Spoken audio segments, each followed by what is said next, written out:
fighters! What if I told you some of the best science fiction ever made was dismissed, mocked, or buried simply because it looked too much like Star Trek? For decades, Star Trek was treated like sacred ground. Anything that dared to copy its formula was instantly labeled a ripoff, written off as cheap imitation, or quietly erased from pop culture. But here's the uncomfortable truth no one likes to admit. While Star Trek was busy protecting its legacy, other shows were taking risks it never dared to touch. Darker stories, broken heroes, moral choices with no clean answers. Some of these series pushed sci-fi into dangerous territory. Others predicted the future of television long before streaming existed. A few were so ahead of their time that audiences rejected them outright, only to rediscover them years later and wonder how they ever failed. And here's the twist. Several of these so-called rip-offs understood the soul of Star Trek better than Star Trek itself ever did. Today, we're uncovering the Star Trek-inspired shows that critics underestimated, networks mishandled, and fans are still debating decades later. These aren't jokes. These aren't parodies. These are the series that proved copying the formula didn't mean copying the courage. And the final one on this list didn't just rival Star Trek, it changed science fiction television forever. Number 10, Galaxy Quest, 1999. Galaxy Quest arrived disguised as a comedy, but underneath the jokes was one of the smartest love letters and sharpest critiques of Star Trek ever put on screen.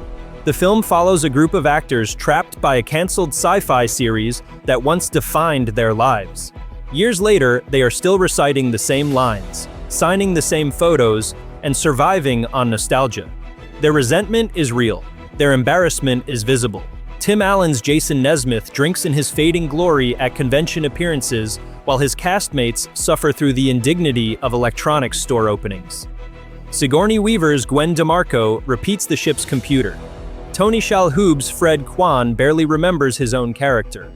Alan Rickman's Alexander Dane, a classically trained Shakespearean actor, delivers his character's catchphrase with the deadened eyes of someone whose artistic dreams were murdered by typecasting.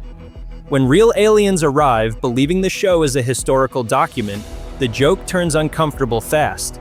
These performers are suddenly expected to become the heroes they only pretended to be. The Thermians, a gentle alien race facing genocide, have modeled their entire society and technology on episodes they intercepted as transmissions. They believe every implausible plot device, every technobabble solution, every moment of manufactured drama was real.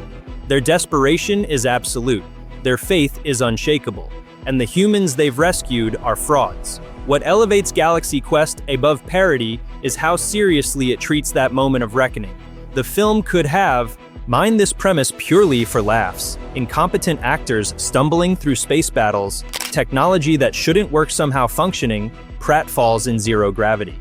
Instead, director Dean Parisot and writer David Howard understand that the premise contains genuine weight. These are people confronting the gap between who they pretended to be and who they actually are. Instead of mocking fandom, it respects it. The Thermians aren't depicted as deluded or pathetic. Their belief in the show's ideals saved their entire civilization from despair.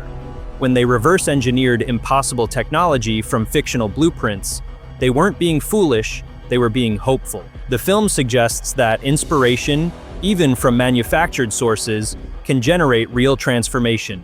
It didn't tear down Star Trek. Galaxy Quest defends the ideals that made it matter.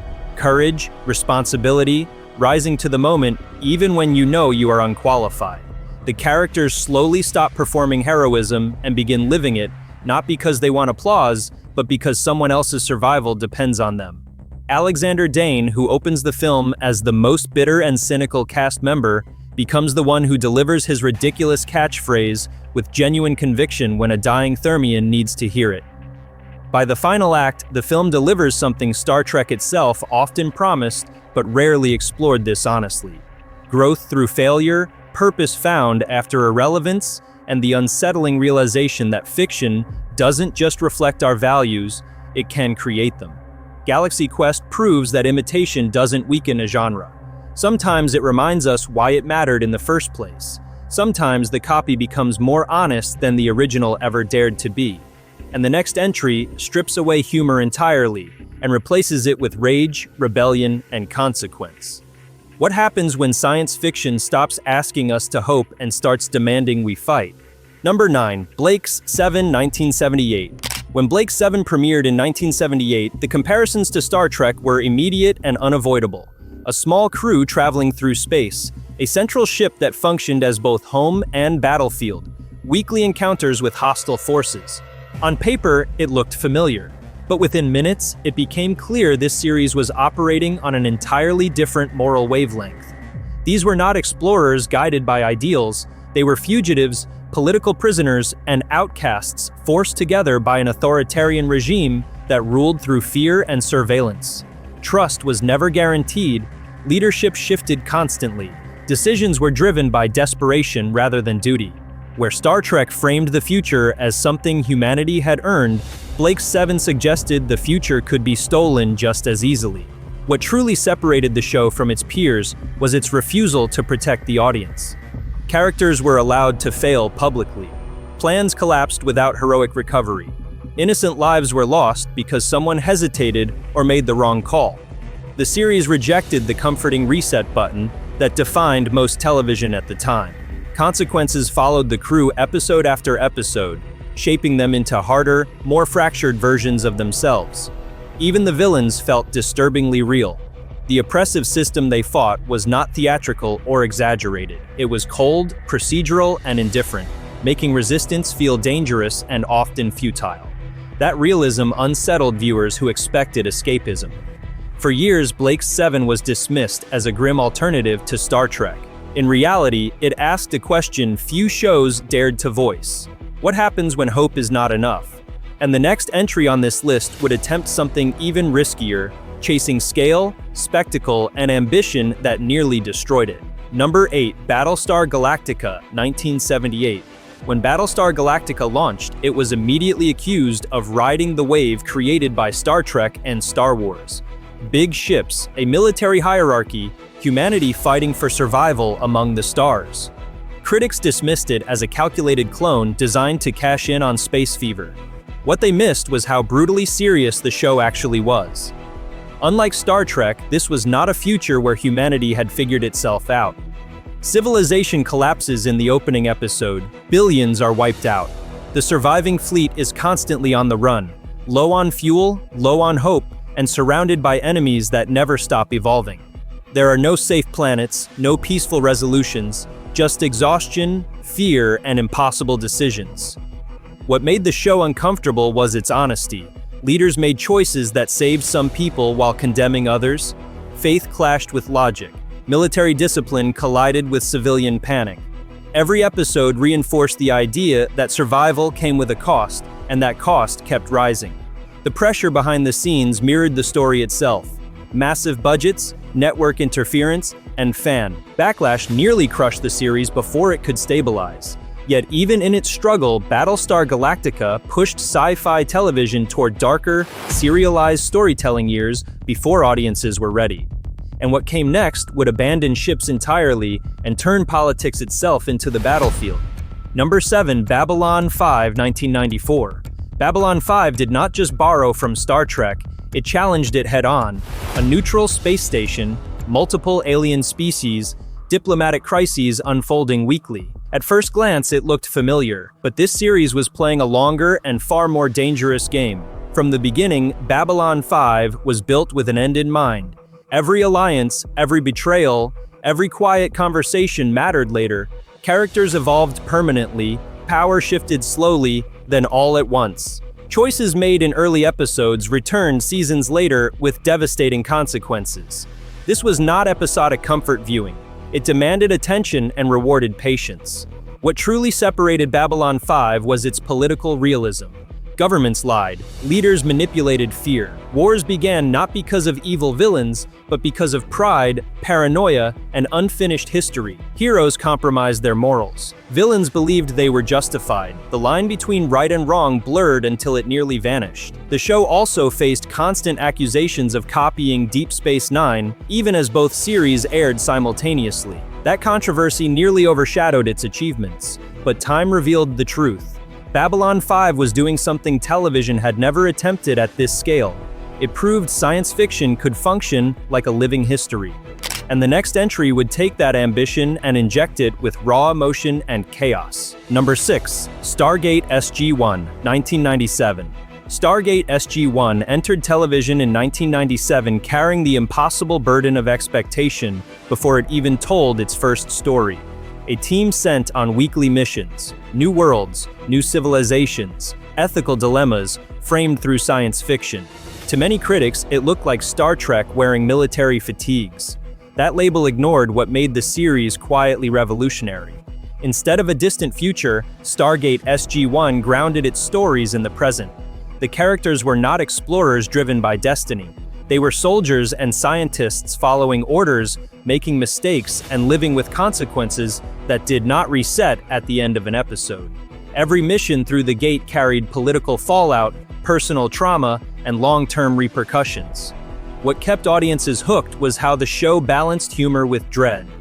One episode could feel light and adventurous, while the next exposed the horrifying cost of interference.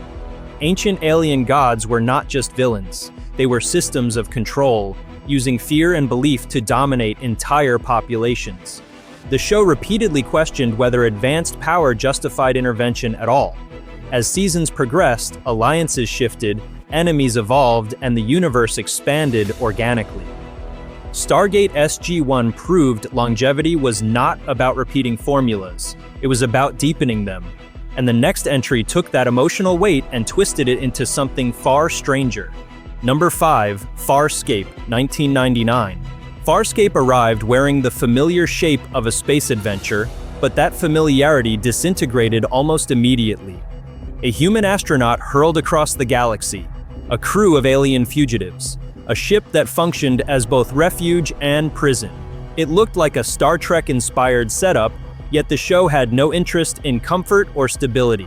From the start, it felt volatile, unpredictable, and emotionally exposed. What truly set Farscape apart was its refusal to protect its characters from psychological damage. The central figure did not grow into a polished leader. He fractured. Isolation gnawed at him. Guilt accumulated, trauma altered his behavior in visible, permanent ways. Decisions made in desperation haunted him later, reshaping how he trusted, loved, and survived. This was not episodic heroism, it was erosion. The relationships were equally unstable, alliances shifted, betrayals cut deep and never fully healed. Love was never safe or clean. It arrived wrapped in danger and often ended in loss. Even moments of humor carried an edge, like laughter used to keep fear from taking over. The show understood that constant survival changes people, and it let that change remain. Visually and thematically, Farscape embraced chaos, living environments, strange cultures, villains who felt personal rather than symbolic. Episodes could veer from absurd to devastating without warning, keeping viewers emotionally off balance. You never knew whether an hour would end in victory, madness, or heartbreak. Farscape did not want to inherit Star Trek's optimism. It wanted to interrogate it, and that willingness to break its own characters made it unforgettable. And the next entry hides its ambition behind humor, only to reveal something far more dangerous underneath. Number 4. The Orville, 1997. When the Orville first appeared, many viewers assumed they knew the joke immediately. A Star Trek-style crew, a brightly lit bridge, episodic space missions built around social questions.